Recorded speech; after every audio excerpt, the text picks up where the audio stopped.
కుక్కల డెడ్ బాడీలు వెలికితీత. యాచారంలో 2 చోట్ల జేసీబీలతో తవ్వకాలు, అక్కడే పోస్ట్ మార్టం చేసి ఖననం. నిర్మల్ జిల్లాలోనూ దారుణం, 150 కుక్కలకు విషపు ఇంజెక్షన్లు. రంగారెడ్డి జిల్లా యాచారం పంచాయతీ పరిధిలో ఈ నెల 19న వీధి కుక్కలకు ఇంజెక్షన్లు ఇచ్చి చంపిన కేసులో పోలీసులు దర్యాప్తు ముమ్మరం చేశారు. కుక్కలను పాతిపెట్టినట్టు చెప్తున్న యాచారం శివారులోని డంపింగ్ యార్డ్ ప్లేస్కు గురువారం ఉదయం పోలీసులు వెటర్నరీ సిబ్బంది అధికారులు వెళ్లారు. కుక్కలను పాతిపెట్టినట్టు చెప్తున్న చోట జేసీబీతో తవ్వకాలు జరిపారు. ఒక్కో కుక్క కలేబారాన్ని బయటకు తీసి అక్కడే పోస్ట్ మార్టం చేసి మళ్ళీ పాతిపెట్టారు. ఎందుకు, ఏ రకంగా చచ్చిపోయింది ఏంది, దాదాపుగా ఇప్పుడు మనుషులకు చేసినటువంటి పోస్ట్ మార్టమే ఇప్పుడు ఈ కుక్కలకు చేసే పరిస్థితి వచ్చింది.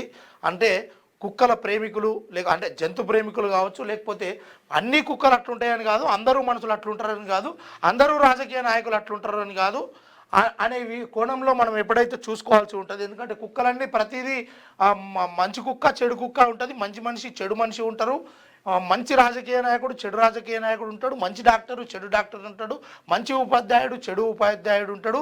మొత్తానికైతే జంతువు కంటే క్రూరమైనోడు మనిషి. ఆడు ఎవడు అనేది మీకు మీరే పసిగట్టుకోవాలి.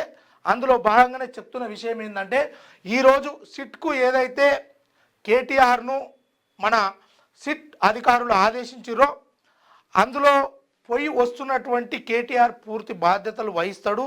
కానీ ఇక బట్టలు లేనోళ్ళు బట్టలు చింపుకొని, కొత్త బట్టలు లేనోళ్ళు పాత బట్టలు చింపుకున్నారు అనుకో, ఇక మీ వెనకాల మీకో కేసు అయితే మిమ్మల్ని కాపాడేటోడు ఒకడు ఉండడు.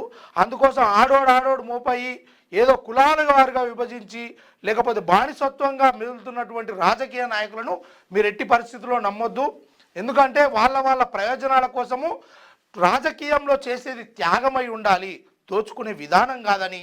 ఎందుకంటే ఎన్నో మాటలకు నీ మెదడును ఇతరులకు బానిస చేస్తే ఆ బానిస మెదళ్ళతోటి వాళ్ళకున్నటువంటి మెదడుతోటి నీ బానిస శరీరాలను వాడుకొని వాళ్ళు పైకి ఎదుగుతారు తప్పితే యాడ కూడా ఓ నాయకుడు కాన్షీరామ్ సిద్ధాంతం మేరలో కాన్షీరామ్ ఇంతవరకు ఎక్కడా కూడా తను రాజకీయ నాయకుడిగా ఎదగాలని తను పోటీ చేసి స్వతంత్రంగా తానే ఒక అధికారాన్ని చేజిక్కించుకోవాలని ఎక్కడ చూడలేదు.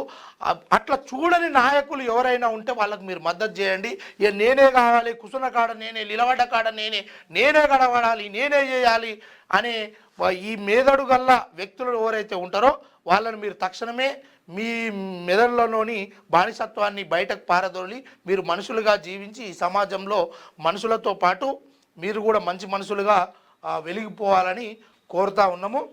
క్యూన్యూస్ పేరు చెప్పి ఎవరైనా వసూళ్లకు, అక్రమాలకు, బెదిరింపులకు గురి చేసిన క్యూన్యూస్కి సమాచారం ఇవ్వండి. క్యూన్యూస్ ఎప్పుడూ ఇలాంటి చర్యలకు పాల్పడదు, ప్రోత్సహించదు. క్యూన్యూస్ ఎల్లప్పుడూ ప్రజా గొంతుకగా ప్రజల సమస్యల కోసం నిరంతరం పోరాడుతుంది. మీకు ఎలాంటి సమస్య ఉన్నా క్యూన్యూస్ని కాంటాక్ట్ అవ్వండి. సంప్రదించవలసిన ఫోన్ నెంబర్ 7569534968 8688926084.